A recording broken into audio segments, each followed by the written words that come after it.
Good morning guys. आजच्या सुंदर दिवसाची सुरुवात मी माझ्या एनर्जी ड्रिंकने केली आहे. मी माझं स्वतःचं आवरलं, ऑफिसला गेले. ऑफिसमधून आज थोडं लवकर आले. त्याच्यानंतर थोडासा हलका नाश्ता वगैरे केला आणि मी पुन्हा निघाले आहे एका वेलनेस सेंटरच्या ओपनिंगसाठी. आज माझ्या बच्चूला सुट्टी आहे, मग काय त्याला माझ्यासोबत मी घेऊन जात आहे. मग काय तो झोपला होता आणि आमचा प्रवास चालू होता. फायनली आम्ही जिथे ओपनिंग होतं त्या ठिकाणी पोचलो. त्या ठिकाणी पोचल्याच्या नंतर वेलनेस सेंटरची खूप सुंदर अशी तयारी ओपनिंगची झालेली होती.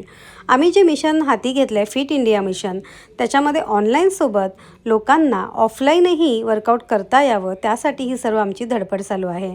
आमच्या महागुरूंचं आगमन झालं, वेलनेस सेंटरचं ओपनिंग केलं, दीप प्रज्वलन झालं. त्याच्यानंतर महागुरूंसोबत खूप छान छान असे फोटोज वगैरे काढले. महागुरूंनी मार्गदर्शन केले आणि मलाही व्यक्त होण्याची संधी मिळाली. मग मी माझं मत मांडलं, फोटोज वगैरे काढले आणि घरी येताना आमच्या कोचच्या घरी आम्ही लिफ्ट ऑफ पार्टी केली आणि असा संपवला आजचा दिवस. धन्यवाद.